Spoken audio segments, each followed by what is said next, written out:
The biggest risk is not investing. In this episode, we're going to explain why you're falling behind if you are just saving your money.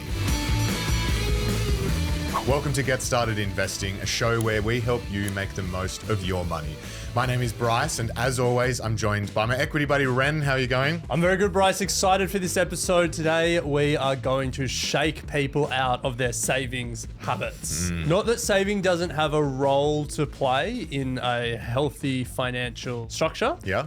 But for a lot of people, it plays too large a role. Absolutely. We would say. Absolutely. And in this episode, we're going to explain why and how you can find that healthy balance between saving and investing. That's it. So we're going to cover off the difference between saving and investing, why no one gets rich from just saving, the small differences that add up over time, and the role that both saving and investing plays in our personal financial plans. Well, let's start with the difference between saving and investing, just so we're really clear about what the distinction is.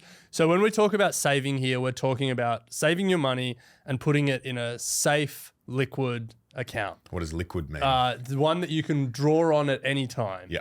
And so really what we mean here is putting it in a high interest savings account. Yeah. Some people might stash their cash in under the mattress. Yeah, bit of an envelope situation. Hard to get cash these days. That would also be saving. Hard to get cash? Yeah, it's harder to get cash these days. Is it? ATMs are closing down. Fair, yeah. Didn't Commonwealth Bank have that thing where they wanted to charge people to get cash out from a teller? Yeah, over a particular amount or whatever. Yeah. In the US, Robinhood had the strangest product extension ever, which is now through the Robinhood brokerage app, you can order cash to your location and they'll deliver it to you. That's interesting.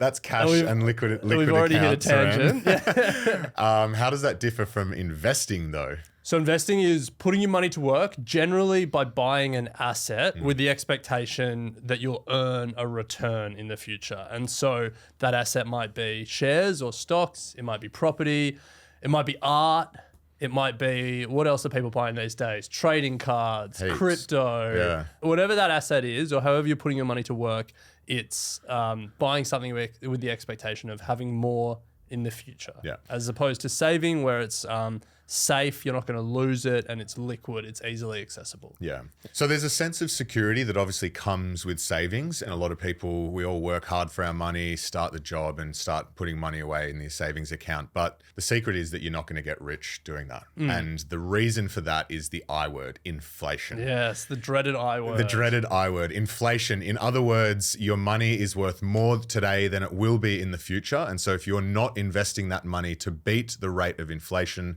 you are going to be worse off. You're not going to be rich. Yeah, it's the classic example of, when I was a kid, a pie and a bag of lollies cost $1 at the local milk bar. Exactly. Like all those stories you hear about how cheap things used to be. Yeah. The prices rising over time is inflation. Yeah. And so you need your money to keep up with inflation, ideally keep up and then beat inflation. So let's say you go through a period like we have the last couple of years where inflation was quite high. Let's say for argument's sake, inflation is at 4%. Prices rise across the economy at 4% in a year. And your high interest savings account only paid 3%. Well, then you've actually gone back 1%. Yeah. And if you go back 1% year after year, soon you'll be buying far less with your money. Well, we've got an example here, Ren. You were born in 1992. I was. Yes. Still very young. So $100 saved back in 1992 would buy you what 47 can buy you today. Yes. Yeah. So- So that's Australia's rate of inflation in the past 32 years. Our purchasing power of our money has more than halved. Yeah. So put Crazy. another way, to buy $100 worth of stuff in 1992, today we would need $211 to buy that same amount of stuff. Yeah. Pretty That crazy. is why inflation is the dreaded I word.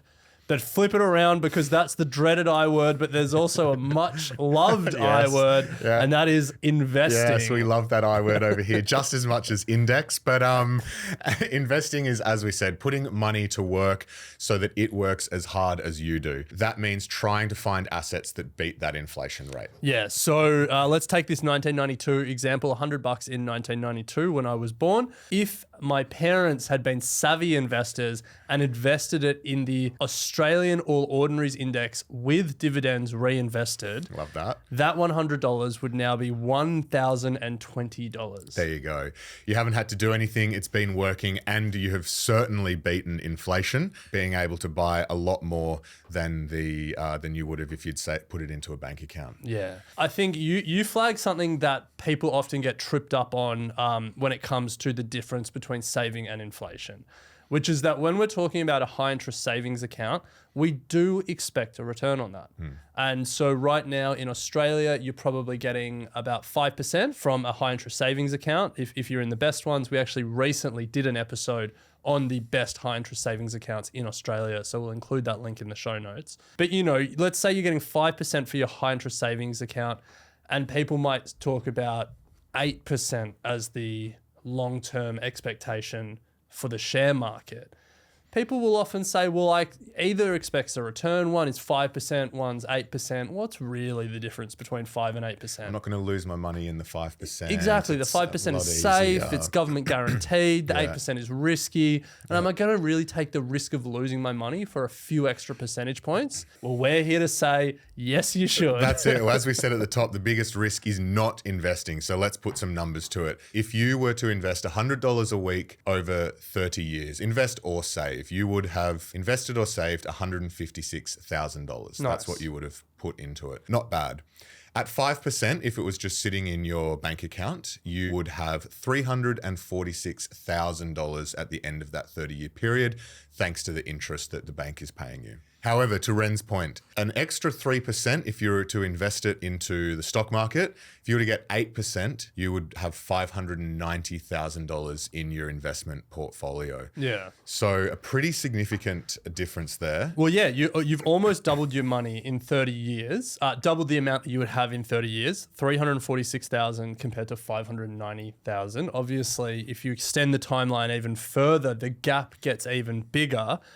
And that example is generous to high interest savings accounts because it doesn't factor in the tax that you're paying every year on the interest that you're earning, whereas investments are more tax effective. Yeah, it's also a bit unfair on the investing side because 8% historically is a little bit below what we would expect from a very long-term average. Well, we could say that for the past 124 years of the Australian stock market with dividends reinvested, the number has been 13% a year. And for people in the Facebook community group listening who debate that, if you just look at the last year's return alone for the ASX with dividends invested, it was 14%. 14%. Yeah. Well, I mean, 1 year. Yeah. I know. 1 year doesn't make 124. It does happen. I don't know if anyone's debating it. Like the numbers are the numbers. There was a debate recently. Come and join the Facebook discussion group. Yeah. I'll share the data. Someone did. Oh, did they? Yeah. Yeah. We've got a lot of people on Market the Index side. do this every year. Yeah. And they've done like 120 years, 121 years, 120. Like, yeah.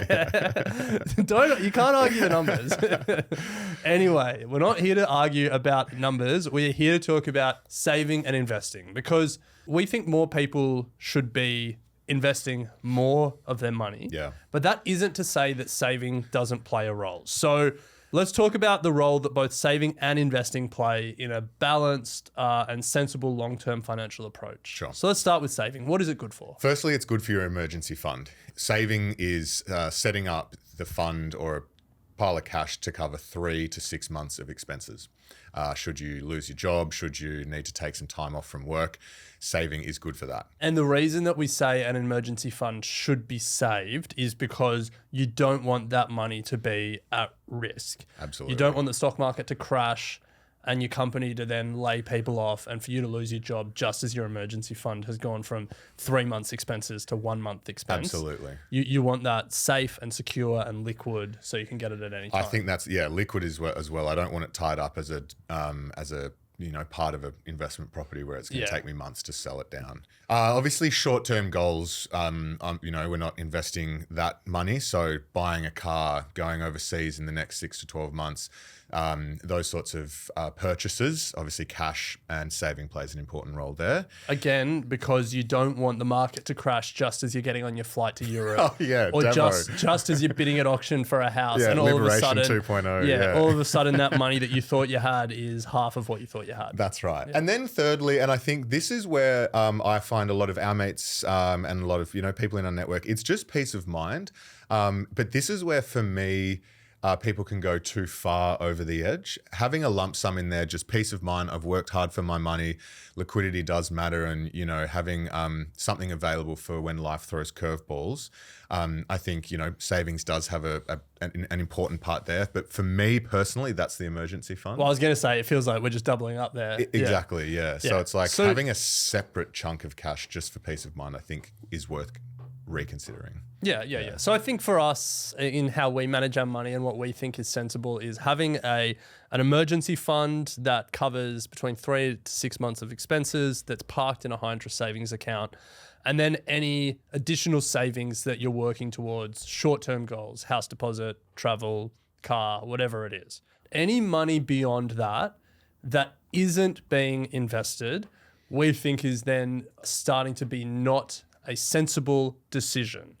And that is because that money that isn't tied up in an emergency fund or going towards a short-term goal is then not maximizing your long-term financial outcomes. Because you want that money to work hard. You want it to work as hard as you do to earn that money.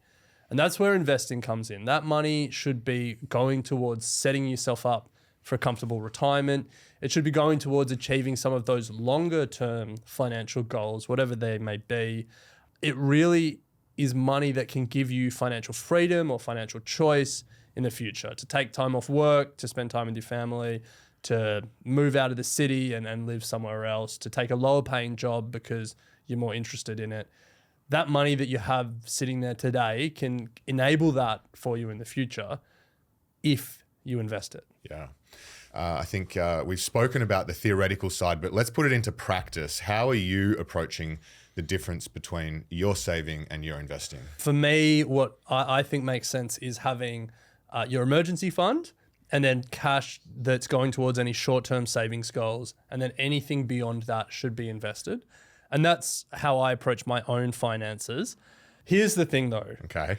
I got married in December last year. Congratulations. Thank you. Someone who is not congratulating me is my high interest savings account, my emergency fund that got drained to cover the wedding. Yeah. Wedding's an emergency, right? Yeah, absolutely. Some of the vendor invoices felt like an emergency. So I'm in the process of rebuilding my emergency fund. Nice. The way I am doing it though is I'm not sacrificing investing for rebuilding my emergency fund. Instead, I'm trying to do both in parallel. So the way I'm approaching it, we get paid on a Monday here at Equity Mates every fortnight. And then on Tuesday, I have a number of automated transfers set up. About 4% of my after-tax pay is going into my emergency fund to rebuild that over time. And about 15% is going into my investment accounts to be automatically invested into core index ETFs. Now, there would be some financial experts that are out there that would say I should be focusing on rebuilding my emergency fund faster. But this is a balance that I am comfortable with based on my financial circumstances and, the risk of us losing our jobs and all of that stuff. Like, I'm comfortable with this setup. And it is an individual decision at the end of the day. But for me, once my emergency fund gets to probably 3 to 4 months of expenses, I'll stop that transfer and put that transfer back towards investing. Nice. So that's how I'm doing it. Don't plan to get married again, so I don't plan on draining that account anytime soon.